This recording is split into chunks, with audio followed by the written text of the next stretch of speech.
Okay, I think we can start because we've got the first speaker. Katerina. So, dzień dobry, good afternoon, and welcome everybody during the 5th edition of Circular Week, Mazovia Circular Congress, and the part which is called a Roundtable, based on sharing good practices, based on connecting big fish firms and startups and exchanging ideas. Our part is called Construction and Furnishing, and our moderator is Victoria Płocha from IKEA. Hello, Victoria, again.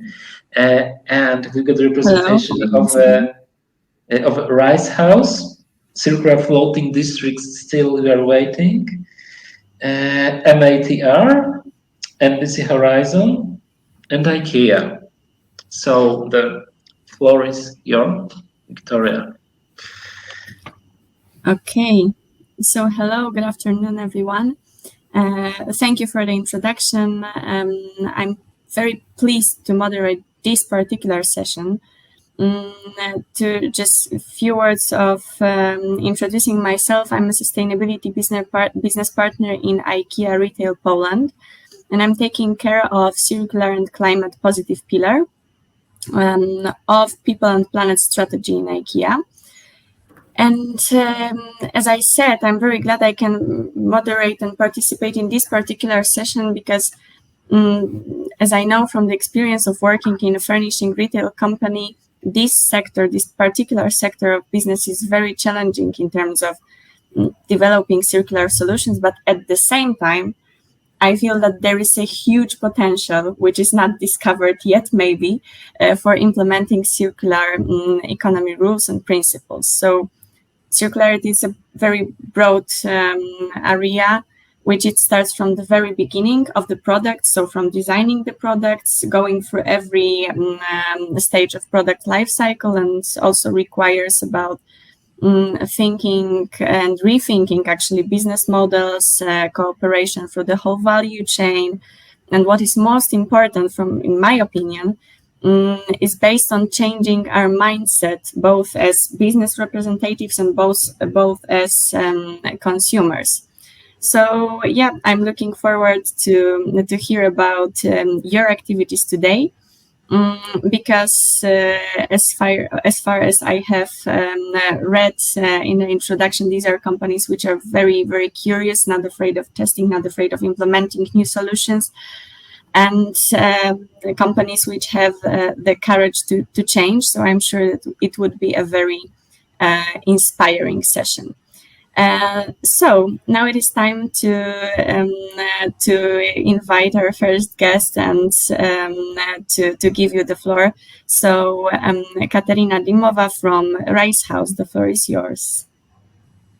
Thank you, Victoria. Hello, everybody. I'm very happy to be here and to share what we are doing and how we are trying to change, let's say, the construction sector. I'm going to share my screen.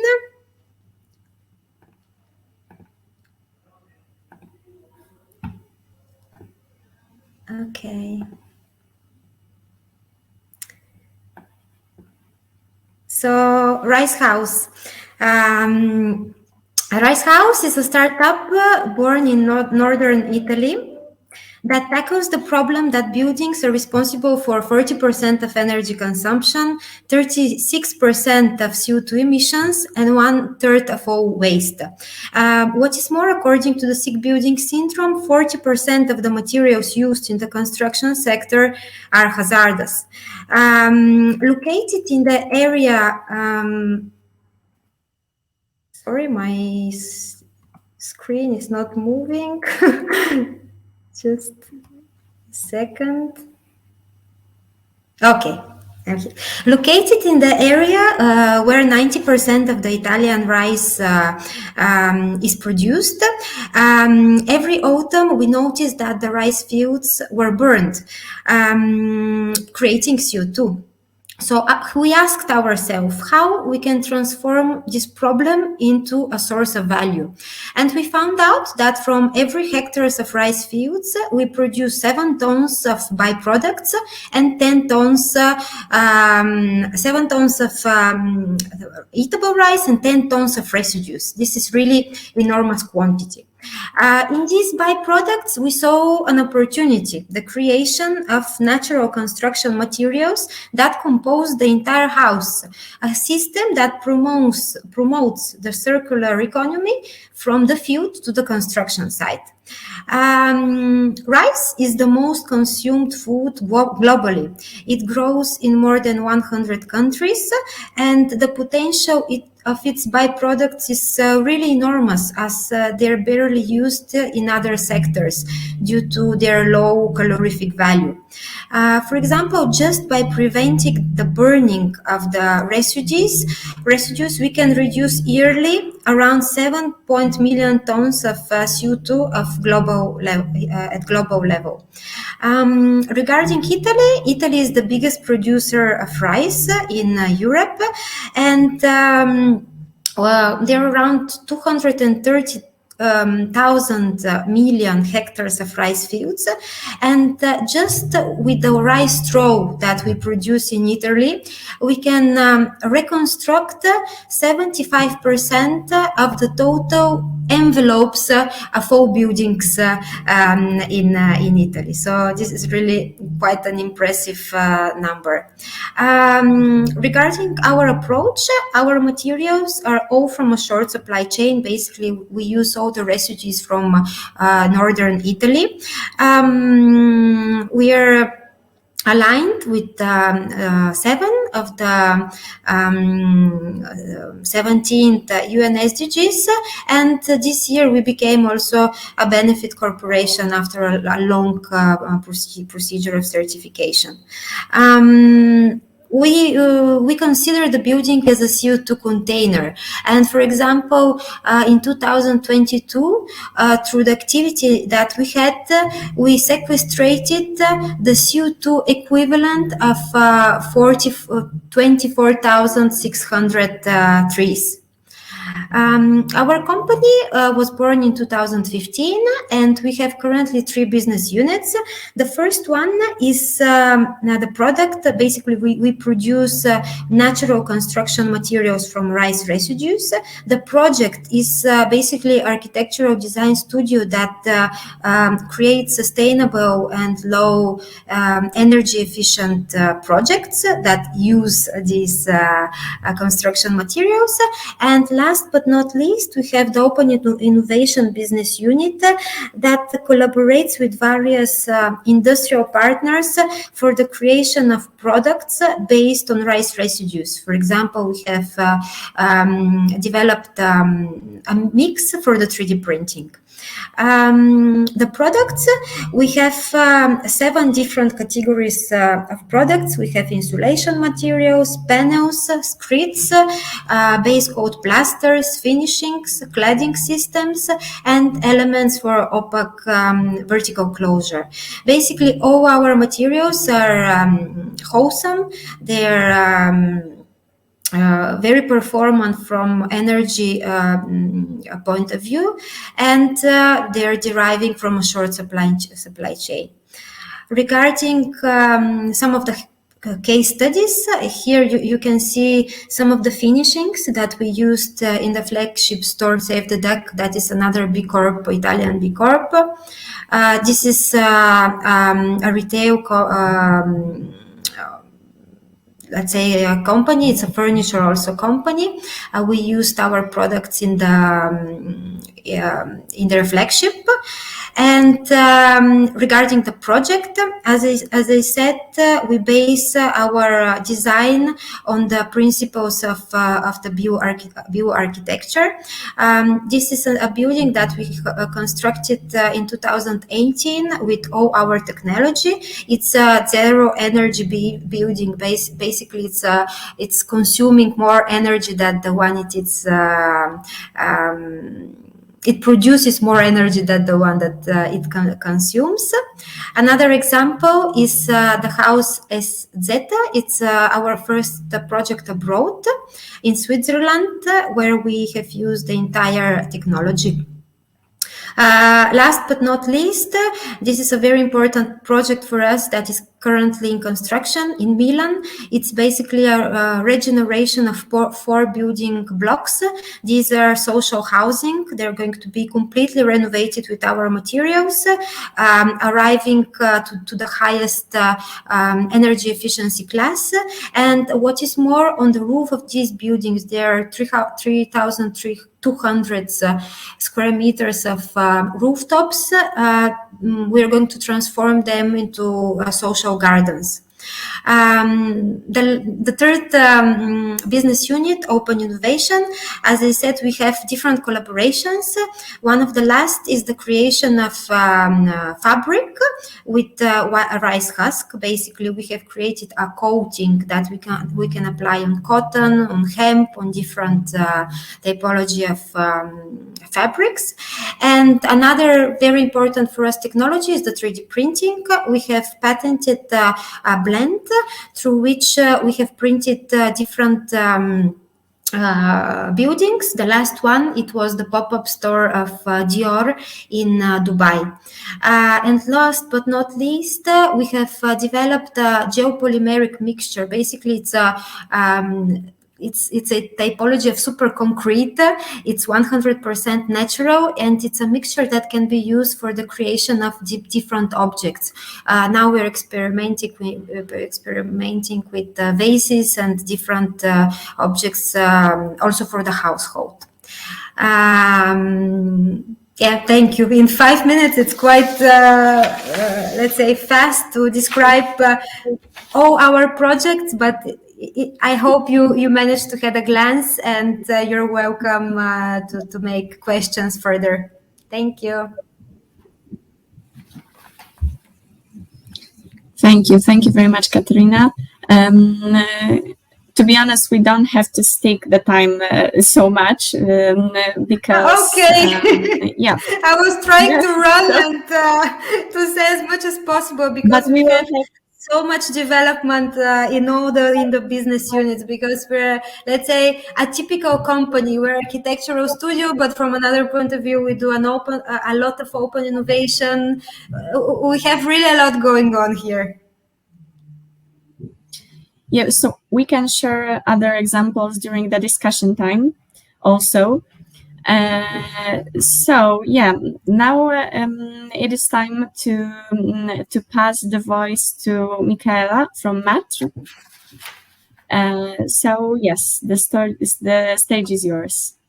Cool, thank you. Let me just also share my screen. Cool. You can see it okay? Yes, we can. So yeah, hi everyone. My name is Michaela and I am co-founder of MATR. We are an early stage startup based in Vienna, Austria. But as you can tell from my accent, I'm not Austrian. I'm actually from Scotland. So yes. At MATR, we founded our company only actually 2 months ago, but we have been working on our idea for over 2 years. So there was a lot of pre-work going into it, and now we founded back in July. So yeah, it's been a roller coaster, and I'm excited to present to you guys today what we do and what we're all about.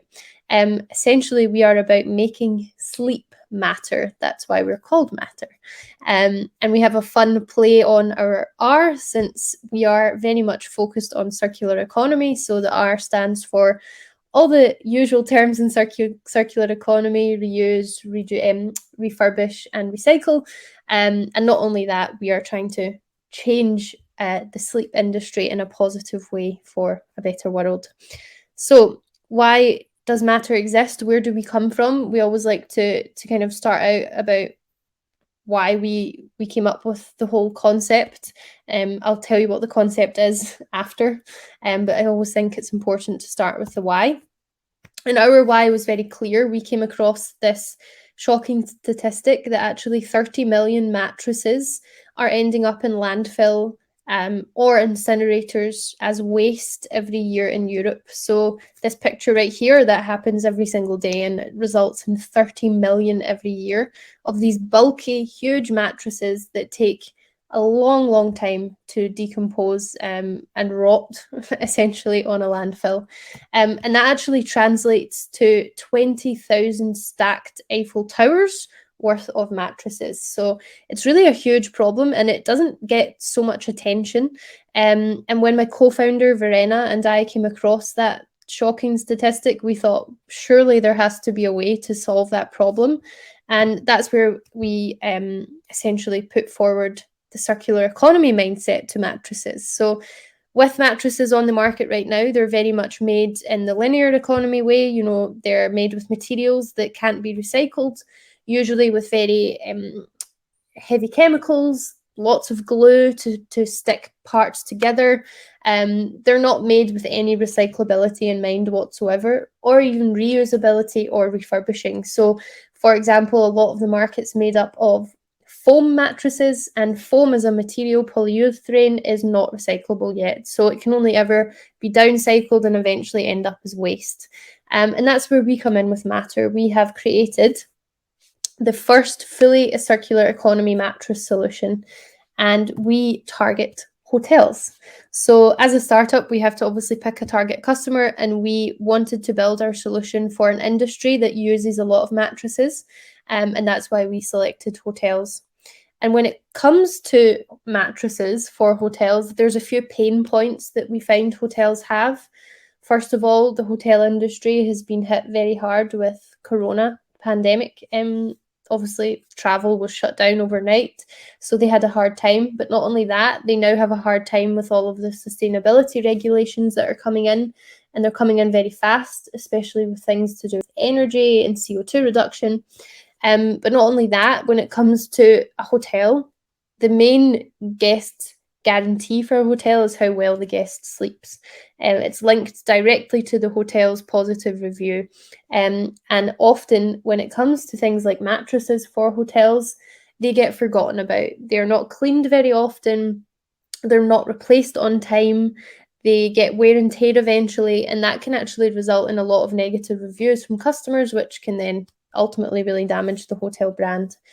And then not only that, but mattresses are very bulky, they're time consuming and very expensive to buy for a hotel. So based on all these problems, we went away and we came up with our solution. We now have our first 3 customers here in Vienna. We have hotels in Vienna using our mattresses, and we're gathering all the feedback. So although we're early stage, we're already moving, which is great. And this is exactly what we do for hotels. We provide them with what we call mattresses as a service. So we provide them with our circular economy mattress. I'll tell you more about that in a second. We also take care of their mattress management for them. So those topics I mentioned about the cleaning, about making sure that the mattress is of the best quality for the guest, we are able to manage it for them through our product passport. It's a digitized passport on our mattress label. And then we also provide them with more financial options when buying mattresses, things like rental models, which you see a lot in the circular economy space. We are also experimenting with that. So yeah, our whole solution is really built about taking those pains away for the hotel, whilst adding on the benefit of the circular economy approach that we are taking, which is pioneering in the industry. So what is so cool about our mattress? Well, there's a few things. First of all, our mattress is made with just 2 materials. It's made from steel pocket springs, so a spring mattress, and polyester. That's it, just 2 materials. And both of those materials are fully recyclable. Right now, our mattress can be fully recycled. Our future goal in the next 5-10 years is to do full-on mattress-to-mattress recycling. So our mattress is taken back into our factory, it's taken apart and made into a new mattress again.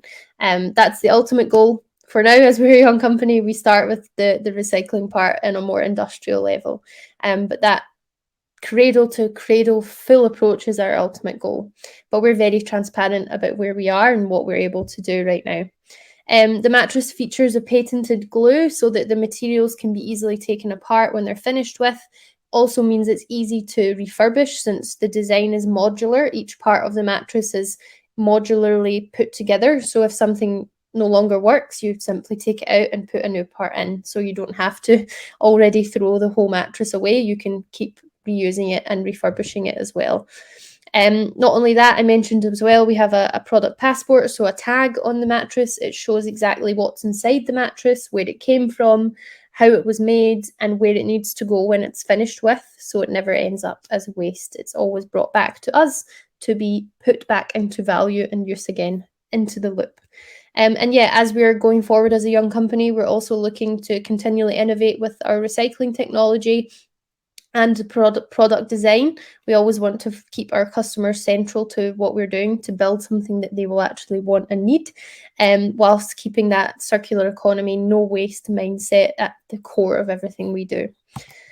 We've already been nominated and won various awards to date for our solution, everything from local awards here in Vienna to global and also European awards for things like addressing SDGs and the circular economy. And we've also been supported and recognised by various players here in the startup ecosystem and the public funding landscape in Austria. As a company, our vision is to be the leading provider of innovative and regenerative sleeping experiences. As I did mention, we're just getting started, but we have our first 3 customers, many more on the way. And yeah, if anybody knows any hotels in the room, feel free to introduce us. We're always open to talking to hotels, and yes, sharing from our side as well any learnings or touch points. We're always very open for that as well. Just like with the previous presentation, that kind of open innovation mindset is also super important with circular economy. So we're very much aligned there. And yeah, if you'd like to find out more, please feel to get in touch with me. There's a QR code on my email and phone. And yeah, that's it. Thank you. Thank you very much. And here I have to say that this is an idea which I'm very impressed of, because from our experience in IKEA, furniture as a service is not so easy to implement due to all challenges, legislation challenges, hygienic issues, etc. So congratulations. And yeah, the next company and the next guest is Jarosław Piekarski from NCBR Horizon. So yeah. Thank you. Let's. hello. I will try to share my screen just now. Oh, what's happened? I don't know why it doesn't work. Trudno powiedzieć, bo wydaje mi się, że poprzednia prelegentka swój już wyłączyła, swój ekran. Naciskam na sobie ten przekreślony ekran na dolnym pasku i nie działa. I powinien mieć pan, jak naciśnie 2 media do wyboru, Miro i udostępnij ekran. No i właśnie nic nie mam. I nic się nie dzieje, kiedy klika pan udostępnij ekran, tak? Taki ekranik przekreślony czerwoną kreską na ukos, to znaczy, że to jest chyba to. Ale trzeba wybrać jedno z 2.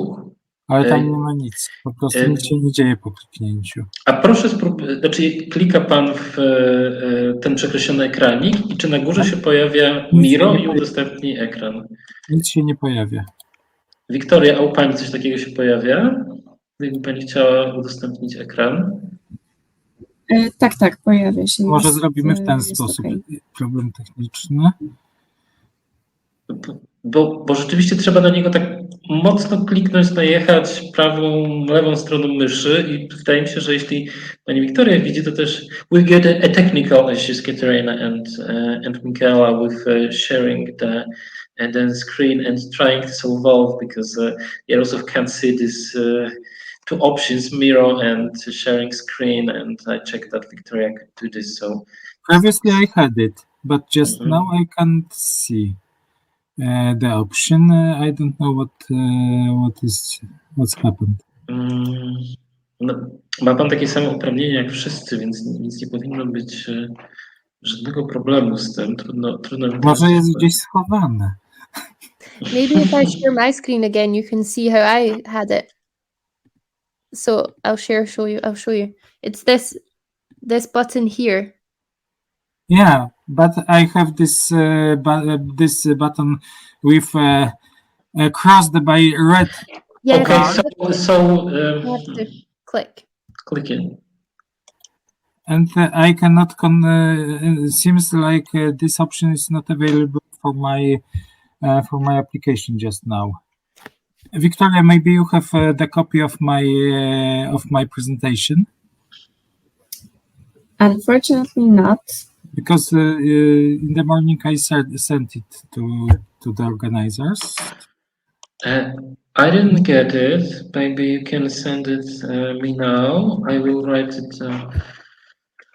To what address? I will try to.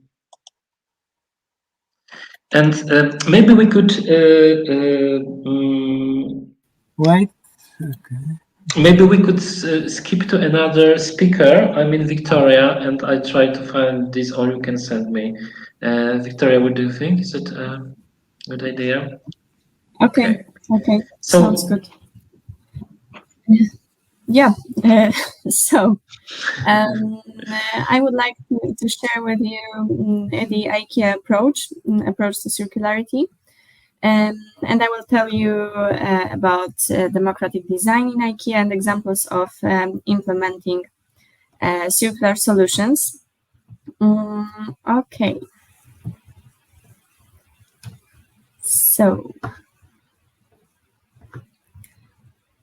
I hope you can see my screen. Yep. And the slides. Yep. Okay, perfect. So I would like to start with sharing you something which is very important to us in IKEA, and it's some kind of an added value or some kind of a mantra, and I'm talking about democratic design. And the mission, actually, which stands behind the democratic design, is to make a great design available for everyone. And these 5 dimensions, which you can see here in a slide. So function, sustainability, form, low price, and quality. These 5 dimensions are in the heart of every product that we make in IKEA.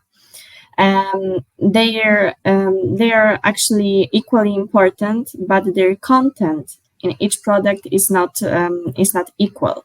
And now I will. Excuse me, I've got a question for Jarosław. I can see your presentation. Okay, thank you. Okay. Sorry. It's okay. So I will lead you through all these 5 dimensions. So the first one is form. And the form is basically for beauty. So this is what attracts the eye. Also, we have function. So the object has to be functional. So otherwise, it won't be used. When objects and materials last over time, that's quality for us. And we are also very mindful of resources, and is something that has been with us since the start. And we don't like complicated solutions. We don't like wastefulness, because we know it is basically bad for everyone. So the part of the sustainability is about using exactly the right materials and for the right function, of course, and using them sparingly. But sustainability also means taking responsibility all the way through a product's life.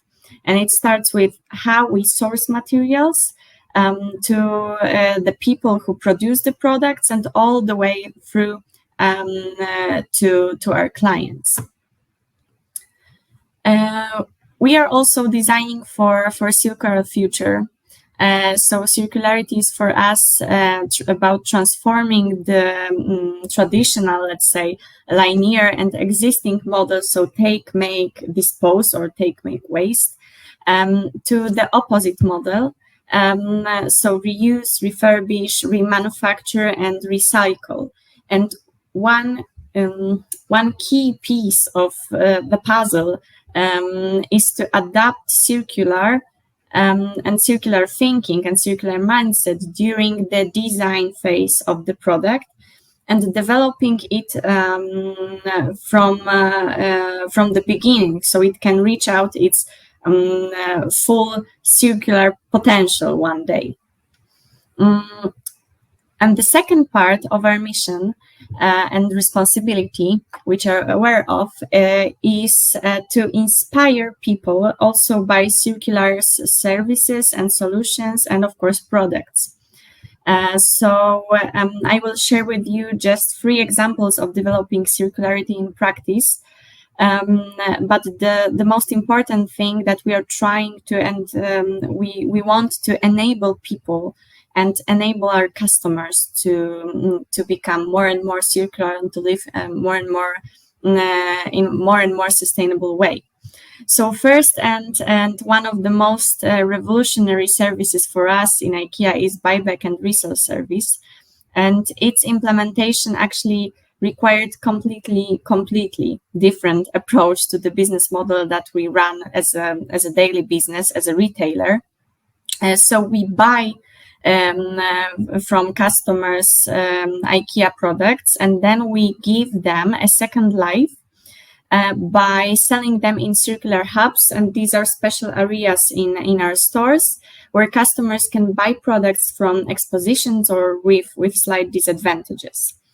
And second one is an example of enabling people to take care of the products and to repair the products. So we offer spare parts for sofas, such as spare parts such as headrests, covers, legs, for example, and also these small fittings like pillows. Customers can buy them and simply refurbish or repair their sofa when it no longer fits their style, when it's broken. Other solution is also offering by IKEA for free some fittings needed to repair the products, like small screws.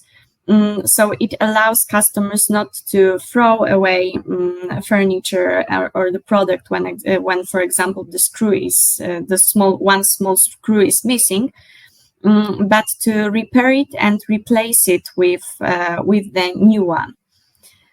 And last but not least, I wanted to share with you one particular example that covers the area of cooperation with the suppliers, so through the whole value chain, and also using potential waste as a component to a new product. And so this is how we work with one of our supplier in the process of closing the loop of transparent foil. And this transparent foil is actually the daily waste from our operations. And this foil become a regranulate, and it is used to the production of desk pad called Scrut, which we offer in a daily offer in IKEA stores. So that was a quick deep dive into few examples of circularity and developing circularity in practice. So thank you very much. That's all from my side. And hope we have no longer any technical issues with the presentation of Jarosław. We'll check because I've got the presentation, and we'll see if it's okay. Let's find this one. This one. Okay, can you see the presentation? Yes, we can. Okay. So Fine, it works, but we can see the presentation in the edition mode. It's not full screen. And what should I press? Because this is a PDF presentation, and I don't know, nie Jarosławie, co ja mam zrobić, żeby tutaj zrobić całość, bo nie wiem, jak sobie z tym PDF-em Niech pan poradzić. spróbuje Ctrl-L nacisnąć. To teraz nic nie widać. Teraz czy Państwo widzą? Okay, it's okay. Full screen, right? It's nice. Okay. Okay, thank you very much. for your help. And let's start this short presentation, because the goal of this is to attract you to Horizon Europe program, because really it's a program with a great opportunity for financing different types of activities related to innovations, related to circular. Next one, please. Okay. The main strategic program or main strategic goal for European Commission is the Green Deal just now, is to transform European economy to first circular world in the economy in the world. The goal is the timeline is until 2050, but it should be done also without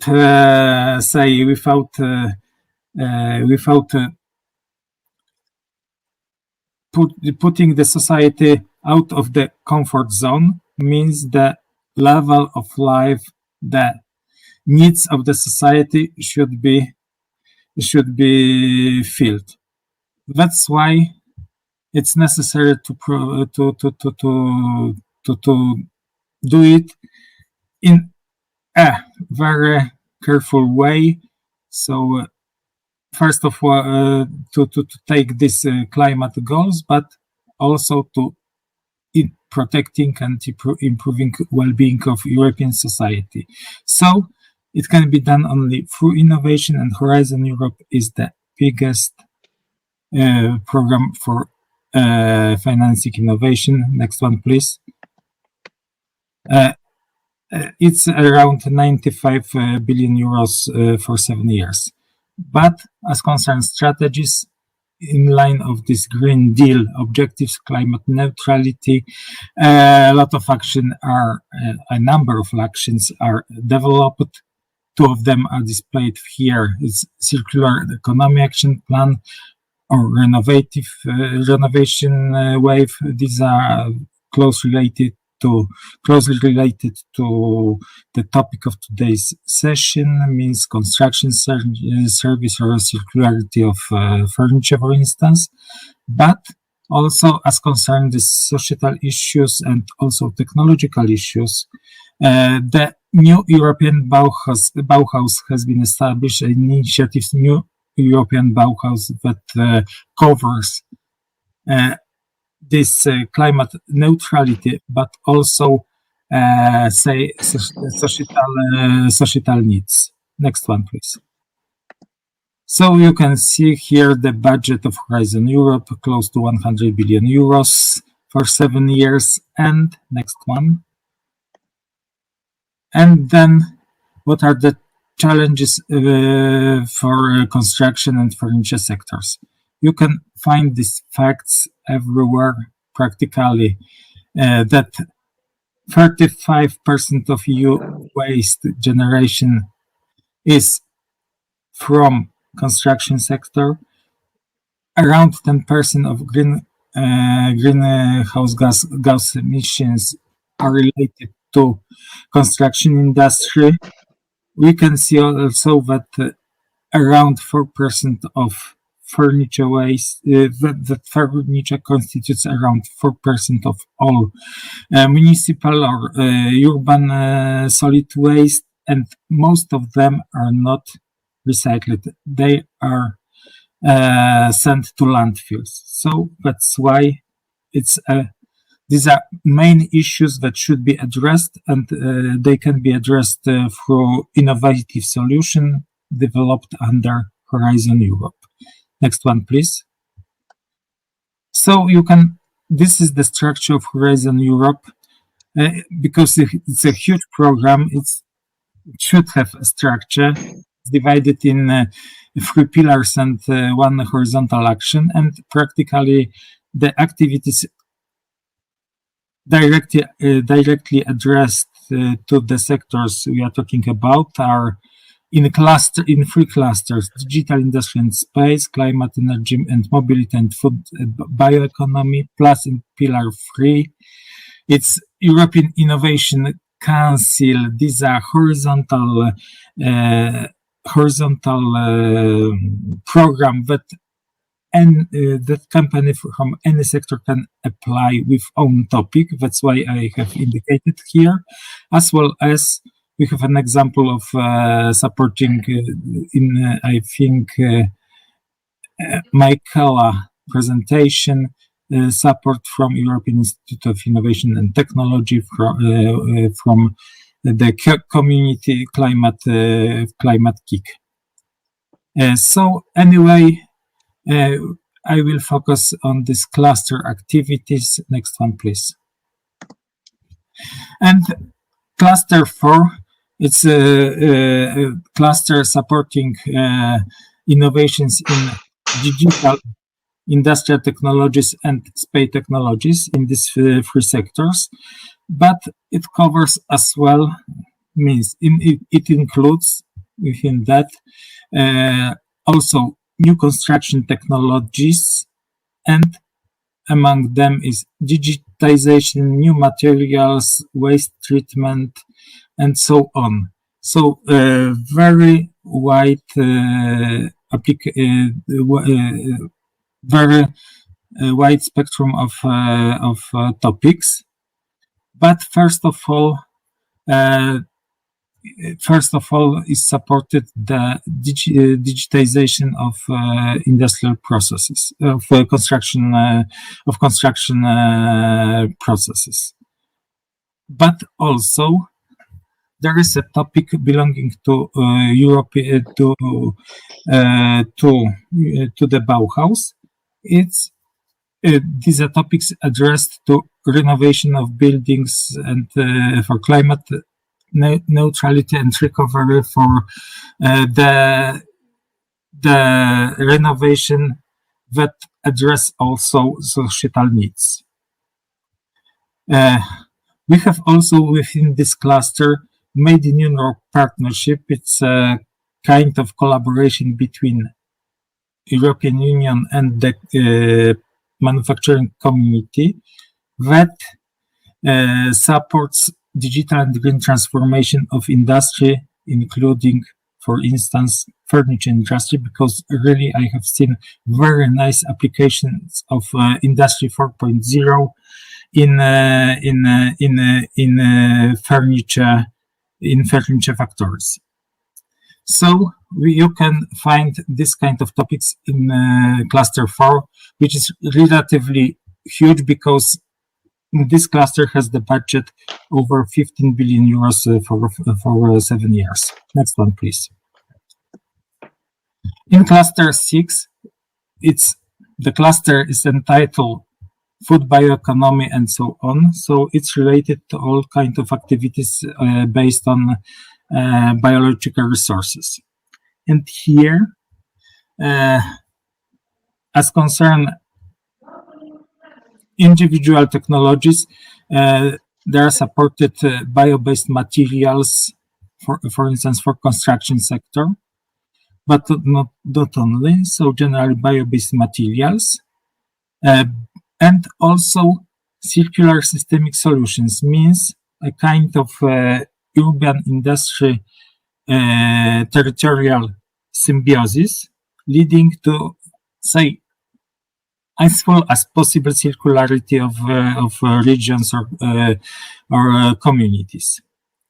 And the third issue, which is very important, is the issue addressing the recyclability of furniture, as it was shown in this fact sheet. The 80% of furniture are not recycled. So new technologies for improving circularity of furniture also are supported from this part of program. Next one, please. And as concerned the 5th cluster, the topics related to climate, energy, and mobility.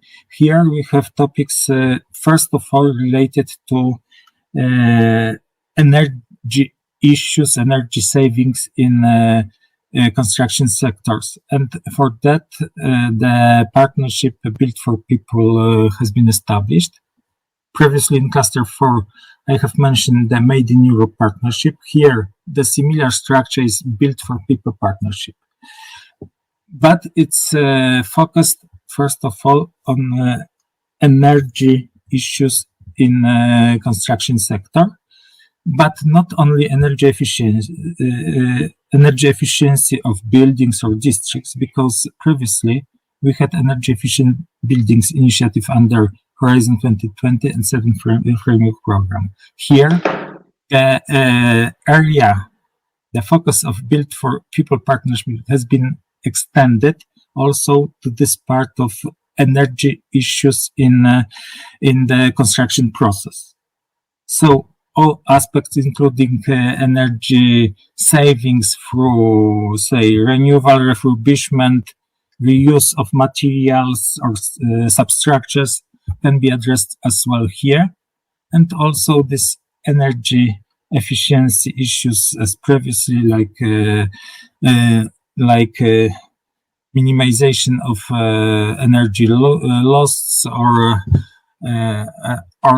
and eventually the issues of heating, issues of proper energy management in the buildings. So it's very huge, very wide approach. And each year around 50 million euros is put on table under this partnership. And next, which is not mentioned in this presentation, but remember that that innovations are dealing not only with, say, technical parameters, but also with, say, creative sector. We have also in Cluster 2 support for creative industry. Creative industry creative industries include as well architecture and design. So topics for these areas can be found in Cluster 2. So it's also possibility. And also I have not mentioned about EIT community, this climate kick, that some solutions can be supported also for as concerned these sectors we are talking about today. Next one, please. So, because we are just at the end of the programming cycle, the new work programs for next 2 years will be published. We were communicated that they will be published on 28th of November, and in December we will provide a very wide promotional action for this calls. So invite you to our events in December in order to make you familiar with details of this proposition. Next one, please. If you try to participate, want to start your adventure with Horizon, enter founding and tender portals, and all open calls and all closed calls are to be found there. So navigating through this portal, you can find all calls, and also through this portal you start the submission. Next one, please. And also I would like to invite you to the event that is related to wood industry. It's also tomorrow, so it's parallel to Mazeven Circular Congress. And so anyway, if somebody is interested in you, he's welcome to this event. Next one. And if you would like to contact us, you have contacts here. Person who is best for cluster 5 and 6 are Magda Głogowska and Karolina Janiak. I'm responsible for cluster for industry part of cluster 4 in our organization. Thank you. Thank you. May I stop the sharing? Yeah, please. Okay. Okay. Thank you very much. I think that was the perfect answer for the need of being curious and open for testing, especially in developing circular approach. So thank you for sharing this, as can I say that, impactful financing approach once again. Okay, so I can see that we have come to an end regarding presentations. Thank you all for this interesting presentation. And it is time for, I'm sure, equally interesting and exciting discussion. So to some kind of a warm-up question, which I would like to address to all of you from different perspectives, is what do you find the most important from your perspective in developing circular solutions and developing business model? What would be your tip or the best advice in developing this kind of solutions? I can go first. I also unfortunately need to leave for another meeting in 5 minutes, so I hope it's okay. But yeah, from my side, I would definitely say it's starting from the design of the product always. You know, everything you do at the very start of creating a product is ultimately what's going to then decide how it ends its life. And I think that's the crucial point that is often forgotten about. So checking the materials you're using, doing a lot of research, what's recyclable, what's not, what can be refurbished, what can be reused. All these key topics are crucial from the very start of the design phase. Not just the fun business model on top, you know, it's very much design, I think, is most important. Okay, thank you. I think as concern this issue, I think the legal frame you as entrepreneurs work is crucial, because if the say recyclability or circularity is included in the legal framework for businesses, then it enforces definitely thinking around that. And then really as concern this technological part, really starting with sustainability by design is crucial. Means think about what to do with the product after his life cycle, after his usability period, is the crucial for proper addressing the issue.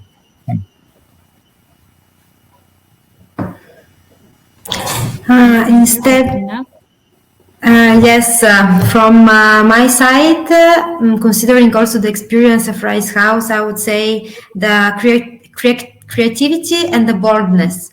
Because, for example, 5 years ago, actually 7 years ago already, when we created the company, we could not imagine that one day we would be able to create the entire house made of rice residues.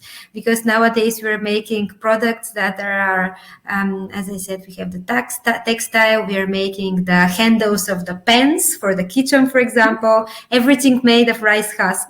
So in my opinion, not to be scared to make bold ideas and to follow persistently your dream, because the world is changing so fast that you have to be a bit mad to let's say to achieve and to follow it, let's say.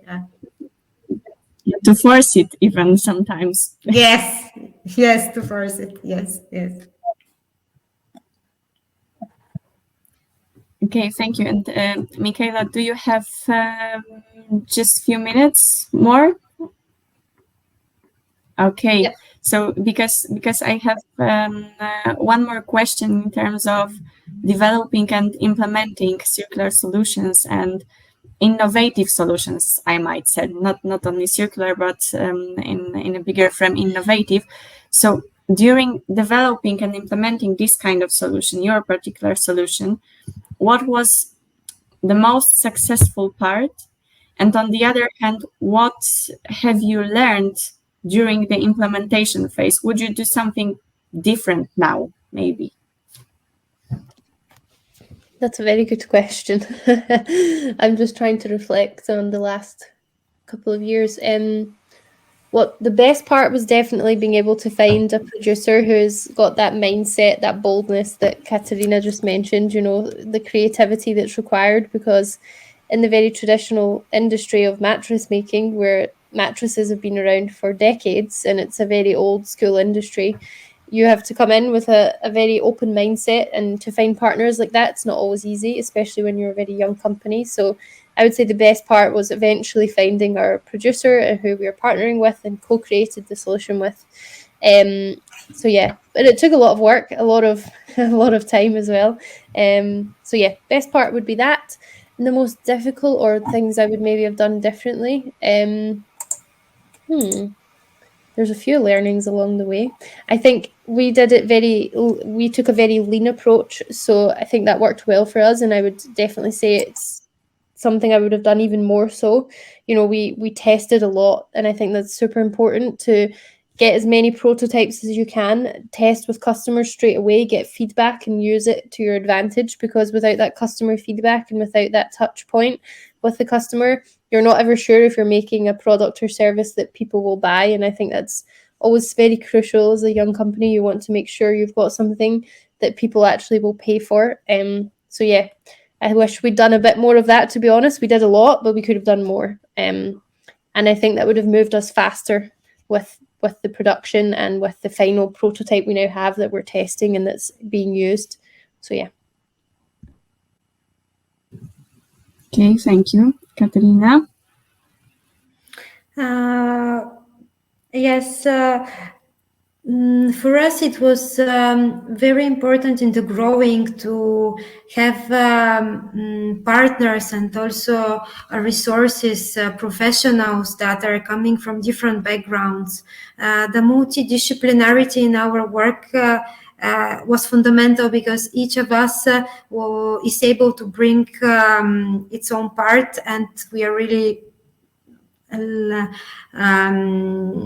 like a part of a whole system. So for us it was fundamental, the choice of partners and resources.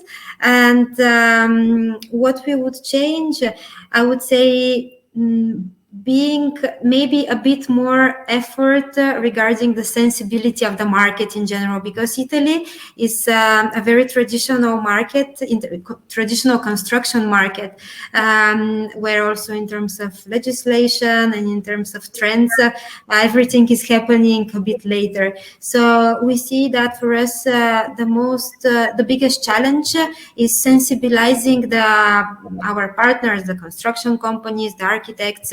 So recently we've started to do a lot of sensibilization. We make a lot of courses in the universities and a lot of participate in a lot of seminars, because we see that there is a lot to do on that topic. I don't know how it is in Austria or in Poland, but Italy is very conservative market. So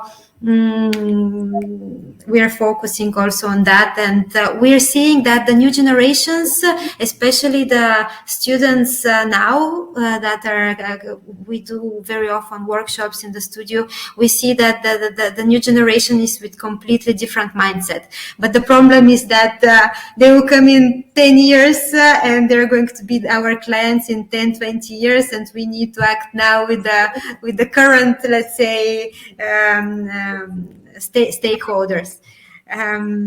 So yeah, that's it.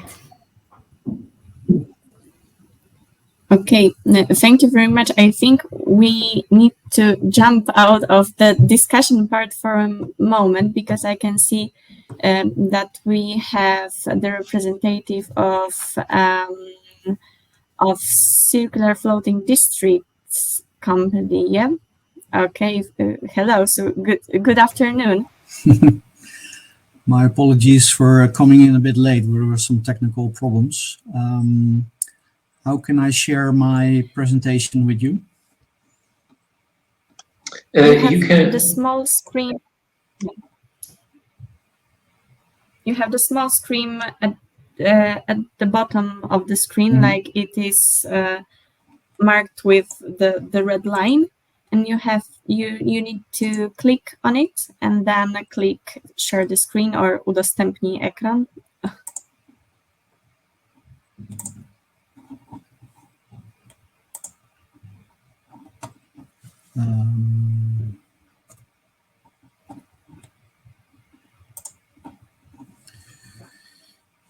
Where am I? Sensor. This one. Yeah, here we go. I should keep it briefly. My name is Michiel Schwartz.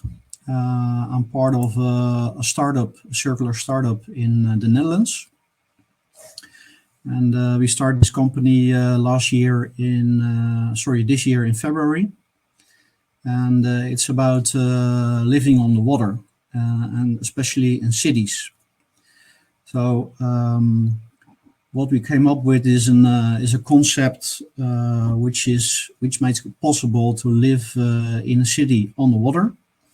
I'm a naval architect, and my business partner is an architect himself.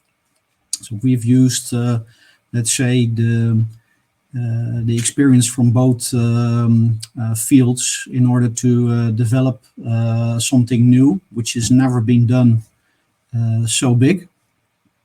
And it all started like 4 or 5 years ago when my colleague Willem-Jan, he sailed along this big pontoon, and it was in the southwest of Holland.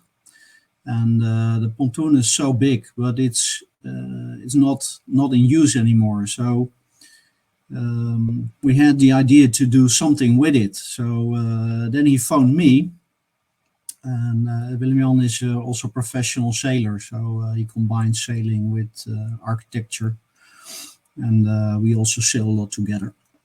And then he phoned me and said, "What are the possibilities of this barge?" And as you can see, this barge is used in offshore construction, and it's so big and strong and stable. You can actually build houses on it. So we started with that idea. We got some inspiration from a small concept development in Stockholm, where you can develop islands within the city. And I think it's really nice to have a resilient place in the city, which is surrounded by water. And when you look on maps, there's a lot of space in cities which have water, which those spaces are not really used. So on shore, you see, on the land, you see lots of developments, but on the water, you don't. So in the end, out of that development in Copenhagen, they developed one floating island, and then the project stopped. But it gives a nice impression how the feeling is if you are on an island away from the shore and in the middle of the elements, wind, water, and also very green. So we started with some early sketching. This is really a rough sketch in SketchUp. And with these sketches, we went to an architecture firm who's helping us. And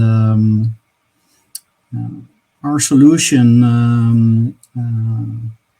has multiple aspects. What we see now is that there's a very big problem in climate neutral construction, especially on land. It takes in Holland about 7 years to develop.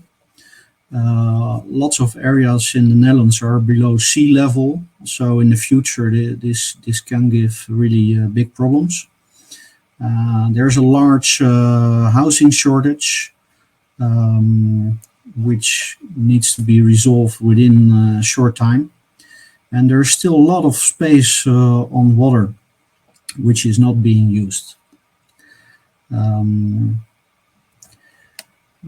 For instance, if you look to a city like Rotterdam, Rotterdam is a big harbor city in the western part of Northwest Europe.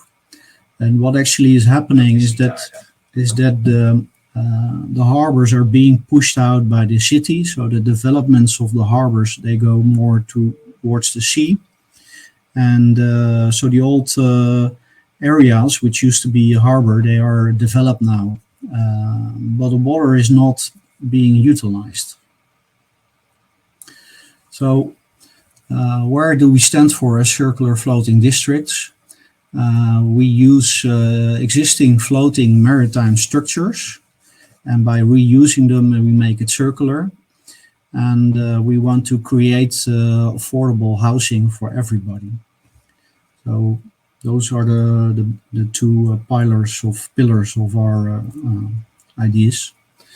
The concept is that it's entirely circular. It's energy positive, so it will generate energy. Because we can build on a platform which is the offshore barge. That means that it's modular, and the building systems are also modular. We will build in CLT, cross-laminated timber, and the buildings are remountable, so they can be recycled. The concept is flexible, so you can scale and play with the sizes of these houses.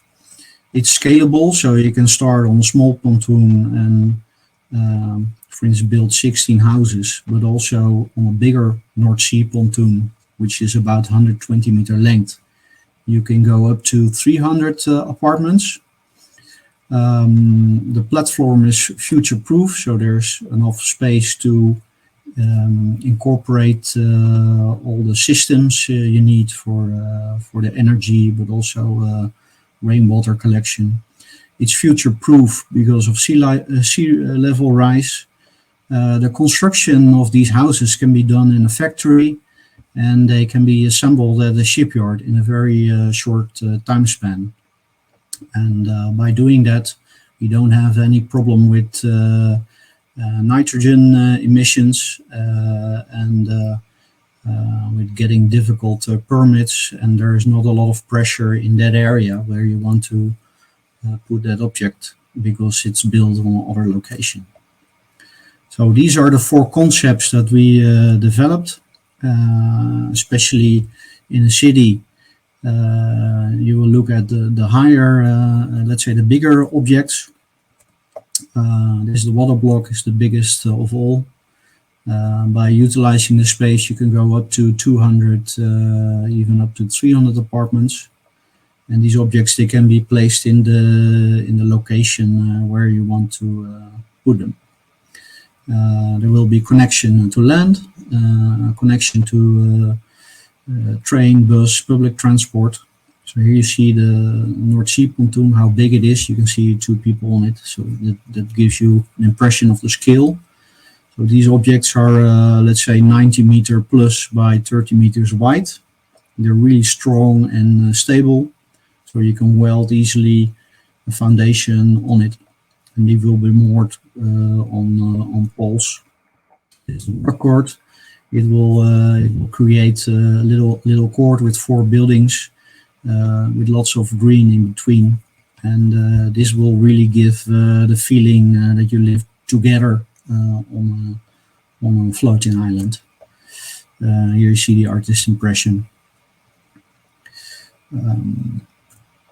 And this is, let's say, the smallest for urban development, which is a former dry dock, which is being reused. The sites are made open for access and extra daylight.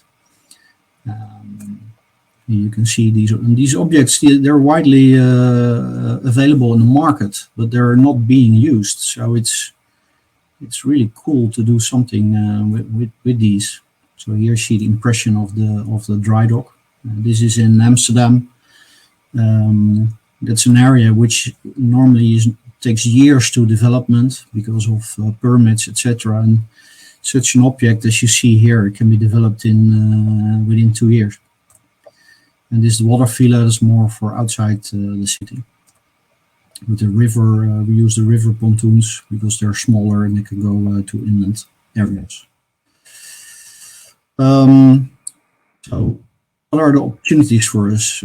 Those are cities with water, cities who want to do progressive urban planning, who want to do a pilot because it's never been done before on this scale. Our objects, they can be flexible on location. So for instance, if a city is developing these floating objects, they can move with the border of the city, so more to the outside, or you can easily move them to a new development location. The construction can be really fast because the houses are built in fabriek, how you say, the fabric, because there is a very efficient building process. You don't need a lot of development costs, and there's less delay because everything can be built somewhere else. So I think for cities, this can really be a good concept to make local impact, to show that the city is developing and providing more space for people. The challenges is that this concept is entirely new, so it's never been done on such a large scale. However, they've done offices or hotels, but I think this is really the right moment to act. The legal part, it has to be further developed. It's now for floating objects, it's very difficult to split an address for the private market. However, for the rental market, it's possible to do this. Who will be the target groups? At this moment, we'll look actually for students and for refugees. So these cities, they have to team up with us to make these locations available. So the question is, how much priority does a city have on these developments? What we have to do is develop these projects in front, so we need financing for that.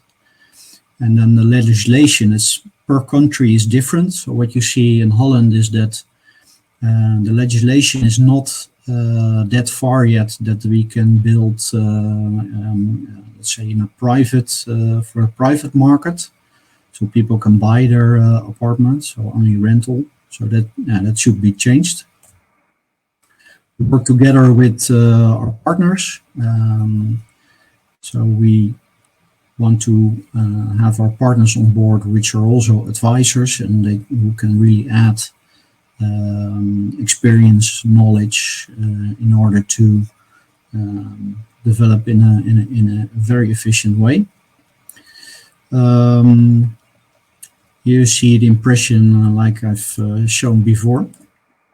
And, I'm very curious how people in Poland are looking, are thinking about this and how they look at it. So that is something I'm really curious about.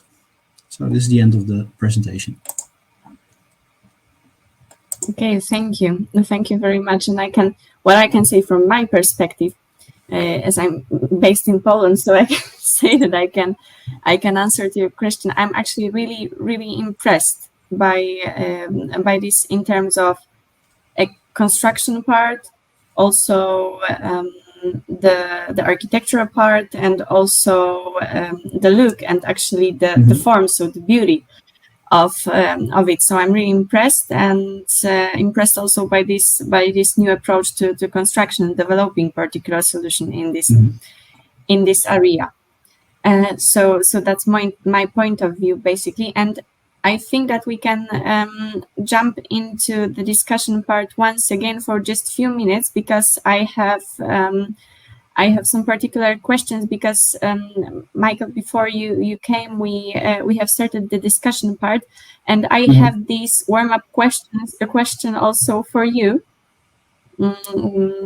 So, what do you find is the most important from your perspective, and from the perspective of your company's activity?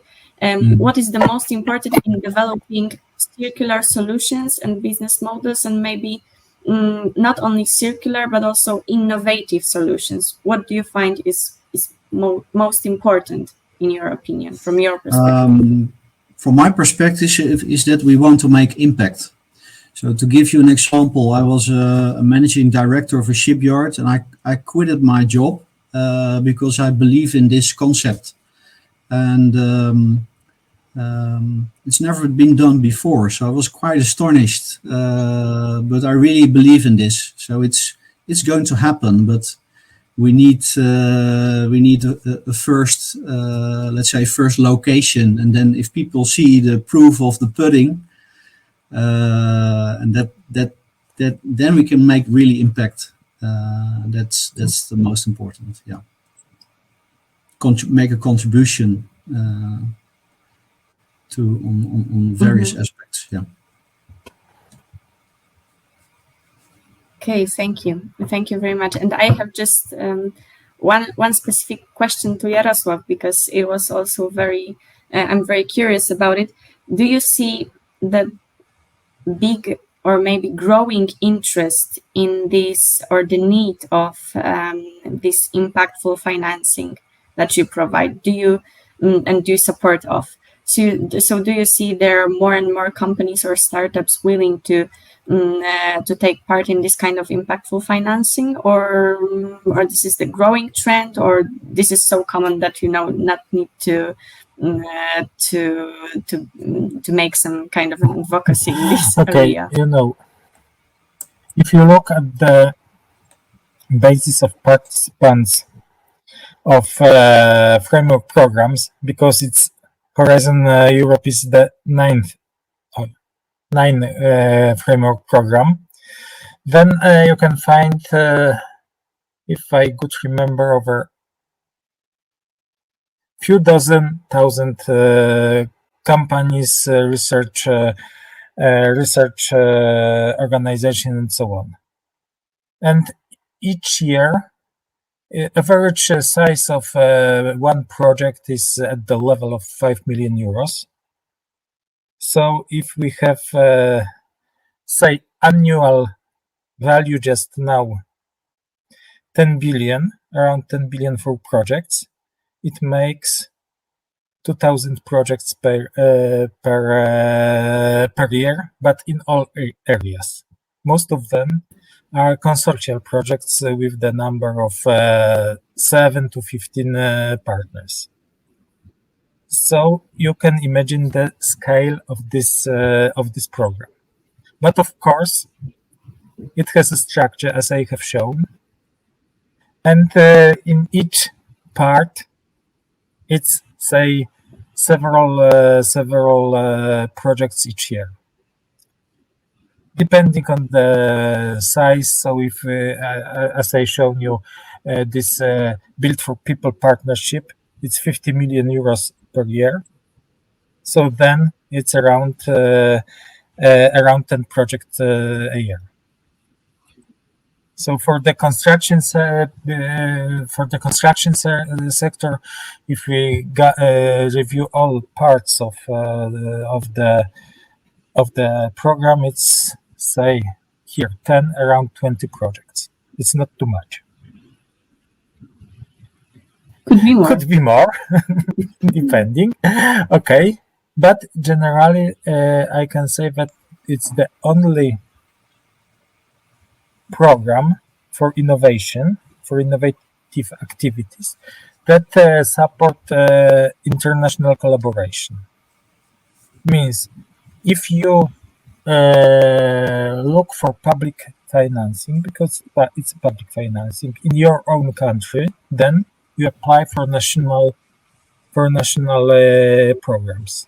If you want to collaborate with somebody from abroad, then these two countries should agree and provide independently, but in a coordinated way, financing to both parties. Here, you apply as a consortium to one program. It's an advantage. So even if we do estimates that this program is around, say, between 5 to 10% of total fundings, public fundings for innovation in Europe, it's very meaningful part. Next, you are asking about interest. Say in Poland, it's a little bit specific area because so far, for over 15 years, we had very strong competition from structural funds that were much easier accessible than this one. Simply easier money. You apply in Polish, you apply as your company without necessity to construct consortium, you develop your own technology. Here, you need to address, say, general European objectives. Means if you want to develop your technology, you should prove applying that this technology is addressing, say, European policy challenges. So you need to think in another way about this program, not what I want to develop, but how to develop, how to say, channelize my thinking in order to address general European objectives. And moreover, impact of the project should be European. Mm-hmm. Means if you propose local solution, it's not for this. Jarosław, you are muted.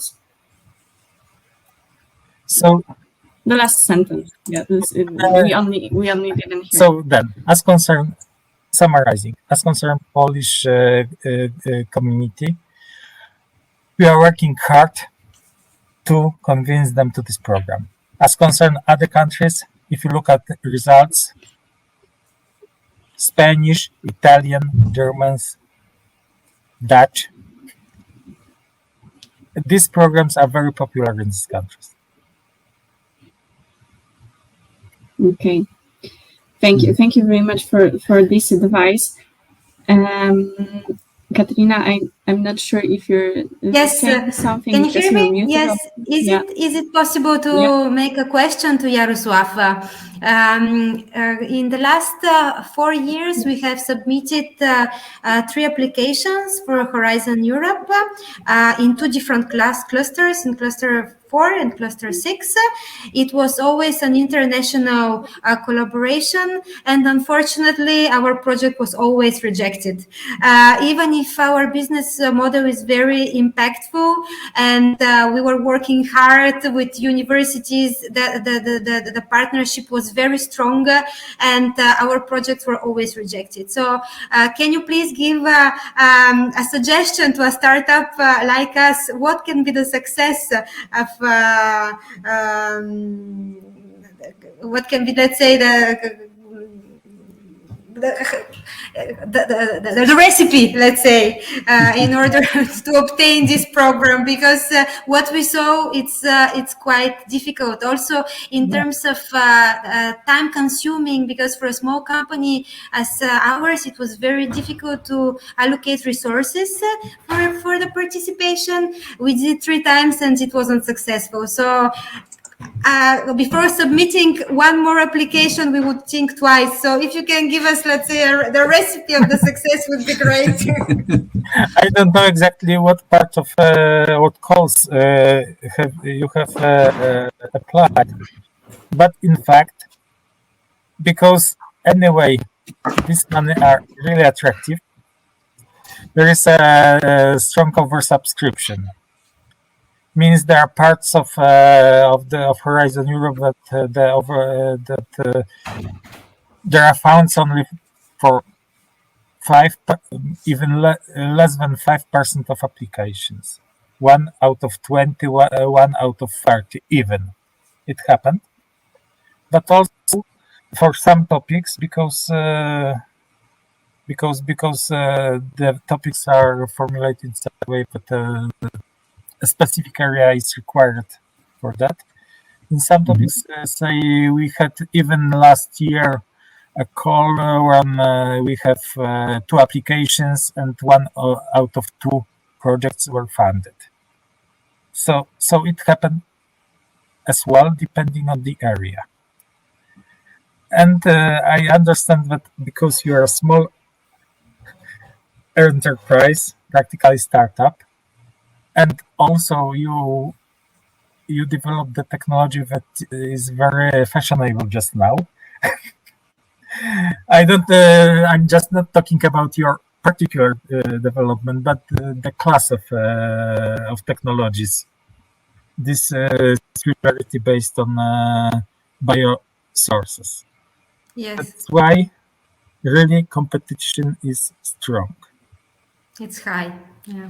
So I don't know exactly what was how your projects were evaluated, but really very important is the impact. The impact means addressing these European challenges, and it's as important as technological development. So, for instance, if you develop this rice-based solution, for instance, you should also explain if you are not competitive to the food industry, because these rice residues maybe are useful as well as food for animals, and then in a very small quantity. Maybe it means if somebody evaluates it, it makes thinking, like with energy, because it was very popular a few years ago, say 20 years ago, the farms for energetic trees. So the raw material for instance for pellets, something like. But then, because it was very, say, economically reasonable, a number of agriculture areas were transformed in Poland to these energetic trees farms, and then it was necessary to stop development of this kind of rural production because of decrease of food. So then it's another issue that should be, for instance, addressed in this context, that you are really, that these residues were thrown out, and you propose the circularity. You should provide a market estimation that really it's important from the, say, pan-European point of view, but it's not niche, that the production of this rice residues is so big that you need, that it's a really important technological issue. I like, for instance, this part you've shown, this 3D printing. It's a really very nice, I think, or prospective technology,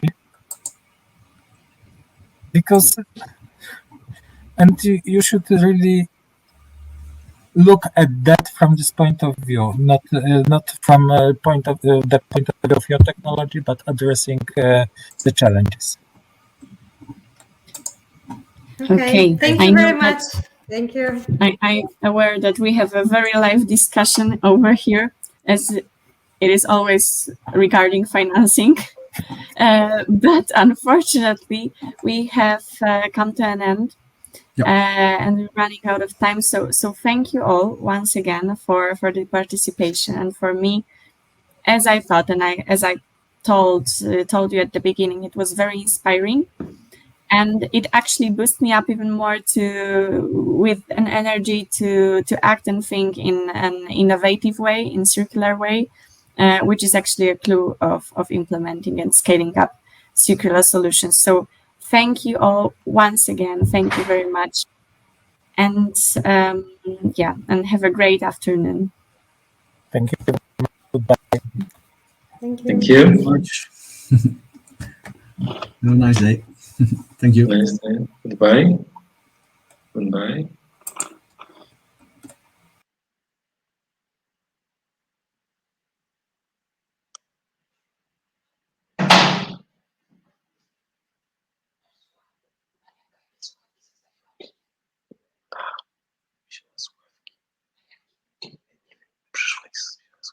Czy ja po prostu klikam teraz wyjście, tak? Z tego. Na pewno chcesz wyjść? Na pewno chcę wyjść.